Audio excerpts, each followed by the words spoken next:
Mystic vibration numerology మరో నక్షత్రం అండి. నా కోరికల్లో ఒకటేనండి, పేరు విషయంలో మీరు మీ పిల్లల విషయంలో పొరపాటు చేయకండి. మనది లైఫ్ గడిచిపోయిందండి, ఇలాగే అయిపోతూ ఉంటుంది. బట్ మన పిల్లల విషయంలో పేరు సెలెక్ట్ చేసే విషయంలో ఎక్కడా వాళ్ళ ఫ్యూచర్ దెబ్బతినకుండా చేయండి. ఇక్కడ నేను చెప్పేటటువంటిది ఏమిటంటే కృత్తికా నక్షత్రం. దీనికి మొదటి పాదానికి డబల్ ఏ అంటే రెండవ ఆ అని ఇచ్చామండి. ఫస్ట్ పాదానికి రెండవ ఆ ఇవ్వడం జరిగింది శాస్త్రం. ఆ తర్వాత ఈ, ఇది కూడా ఫస్ట్ ఈ కాదు, సెకండ్ ఈ, ఆ తర్వాత యు. తెలుగులో యు అనేదాన్ని ఇంగ్లీష్లో మనము సింగిల్ యూ లెటర్లు యూవీడబ్ల్యూ ఉంటుంది కదండి, ఆ యూ తీయటానికి వీల్లేదండి, వైఓయు తీయాల్సి వస్తుంది. ఓకేనా అండి. మూడో పాదానికి, నాలుగో దానికి ఐ అని వచ్చింది. ఇప్పుడు చెప్పండి, ఇక్కడ కృత్తిక నాలుగవ పాదంలో పుట్టినటువంటి అమ్మాయికి ఐతో ఏం పేరు ఇవ్వాలి? మీరు భీష్మించుకుని కూర్చున్నారనుకోండి, మాకు ఐతోనే కావాలి అంటే ఐశ్వర్యాలు ఏని రిమూవ్ చేసి, అంటే ఐశ్వర్యంలో ఐశ్వర్యం అనే దానిలో ఏ అనే అక్షరం ఉంటుంది అంటే ఆ ఏని తీసేసి ఇప్పుడు ఐశ్వర్య ఇస్తాం. ఇక్కడ జరిగే అతిపెద్ద పొరపాటు చాలా ఉందండి. ఇక్కడ ఐ పక్కన ఎస్ వేస్తామా, హెచ్ వేస్తామా, లేకపోతే ఈ ఐశ్వర్యాన్ని ఐశ్వర్య, నాట్ ఐశ్వర్య అండి, అది ఏ వెళ్ళిపోయింది కాబట్టి స్వర్య, స్వర్య వస్తుంది. ఇప్పుడు ఇటువంటి పేరు పెట్టినప్పుడు లంగ్కి సంబంధించిన వ్యాధి రావటం కానివ్వండి, అమ్మాయి లేటుగా మాట్లాడటం కానివ్వండి జరిగిందే అనుకోండి, ఏం చేస్తారు? అక్షరాలు మనం ఆడేసుకోవటానికి ఏం లేవండి, మనం ఆడుకుంటే మన్ని కూడా ఆడేస్తాయి అవి. ఇప్పుడు చెప్పండి, ఏమిమ్మంటారు నన్ను? కృతిక నాలుగవ పాదానికి ఏం పేరు ఇవ్వాలి?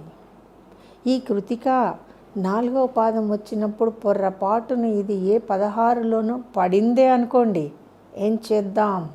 ఏమన్నా ఆన్సర్ దొరుకుతుందా?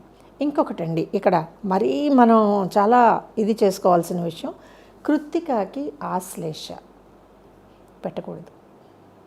ఆశ్లేషలో పుట్టిన వాడికి పొరపాటును కూడా డబల్ ఏతో పేరు ఇవ్వకూడదు. ఇది ఎక్కడ న్యాయం అండి? ఇప్పుడు వీళ్ళ డేట్ ఆఫ్ బర్త్ 1 అయితే మనం ఏతో పేరు ఇవ్వాలి కదా. 1వ తారీఖు 1వ నెల, లేకపోతే 1వ తారీఖు 10వ నెల, 11, 12 నెలల్లో ఖచ్చితంగా 1 ఉంటుంది. అలా అని పేరులో మనం ఎక్కడా ఏ లేకుండా ఇవ్వాలి, అంతే కదండి. మీకు ఇప్పుడు నక్షత్రానికి ఏ అనేది నైధనం అయినప్పుడు మీరు పేర్లు ఎక్కడ ఏ లేకుండా ఇవ్వండి. కుదిరే పనేనా? ఇప్పుడు మళ్ళీ మనమే పక్కదారులు, జంపులు, ఇంకేదో చేసేస్తామండి. అలా ఎలా కుదురుతుంది? ఇది ఇక్కడ వచ్చిన తిప్పలు. బ్రహ్మాండమైనటువంటి కృత్తికలో జన్మించిన వాడు నిజంగా ఎడ్యుకేషన్ విషయంలో చాలా అదృష్టం ఉంటుంది వీళ్ళకి. అటువంటప్పుడు ఇంగ్లీష్ లెటర్స్లో నెంబర్ 1 లెటర్ అయినటువంటి ఏ అనే అక్షరాన్ని, డబల్ ఏ అనుకోండి, డబల్ ఏ అనే అక్షరాన్ని ఏ మిగతా 3 పాదాలకి ఇవ్వకూడదా? వాట్ ఈస్ దిస్ అండి? మీరేమో నక్షత్రం నుంచి పారిపోతున్నారు. ఏది? సంపత్తార, పరమమిత్రతారని అసలు సంబంధం లేని అక్షరానికి పరుగులు తీస్తున్నారే. కేవలం కృత్తిక మొదటి పాదానికి మాత్రమే డబల్ ఏ ఇచ్చి మిగిలిన వాటికి ఇవ్వద్దా? రిడిక్యులస్ అండి ఇది. అంతకంటే తిట్టడం రాదు కాబట్టి అంటున్నాను అంతే. రిడిక్యులస్. పిల్లల జీవితాలతో ఆడేసుకుంటున్నారు.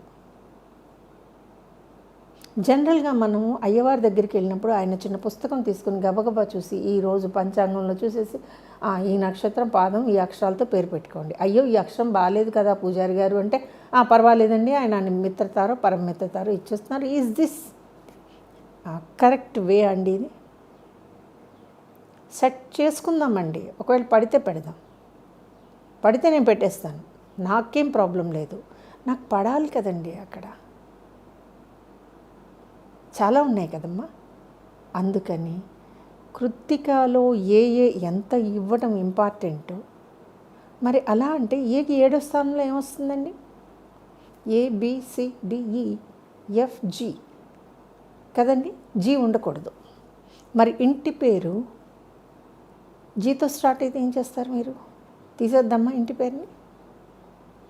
ప్రతి సర్టిఫికెట్లో మీకు జీతోనే స్టార్ట్ అవుతుంది. వేరేజ్ మీరు కృత్తిక నక్షత్ర జాతకులైతే మీకు జీ నైధన తార, అంతే కదా.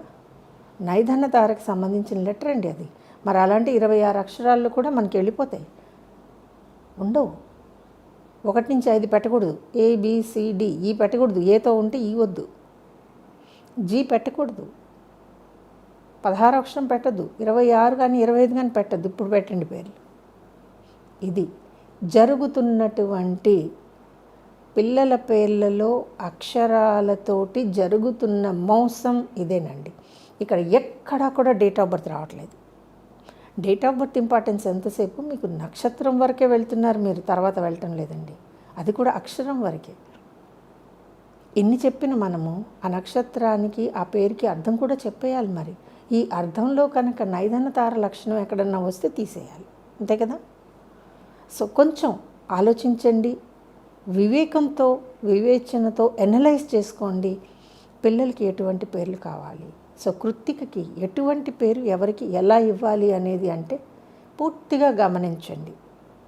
ఆ డేట్ ఆఫ్ బర్త్ 1తో స్టార్ట్ అయితే కృత్తిక ఏ పాదమైనా సరే ఏతోనే ఇవ్వాలి, ఇది రూల్ అండి. ఏ లేకుండా పేరు లేదు. ఒకవేళ మీరు ఇవ్వగలను అని ఛాలెంజ్ చేయగలిగితే మీరు కృత్తిక నక్షత్రం 2వ పాదానికి ఏ అనే అక్షరం లేకుండా పేరు ఇచ్చేయండి. ఏ అనే అక్షరం లేకుండా పేరు ఇవ్వండి. ఇంటి పేరులో కనుక ఏ ఉంటే తీసేసేయండి, బాగుంటుంది కదా. ఇంటి పేరు కదిలిచేస్తే వంశవృక్షమే కూలిపోయింది. చూద్దాం, అందుకే చెప్తున్నానండి, పేరు సెలెక్షన్ ఒక ఆర్డినరీ ఇష్యూ అయితే కాదు. ఈ వీడియో కనుక మీకు నచ్చినట్లయితే లైక్ చేయండి, షేర్ చేయండి, మా ఛానల్ని సబ్స్క్రైబ్ చేయండి.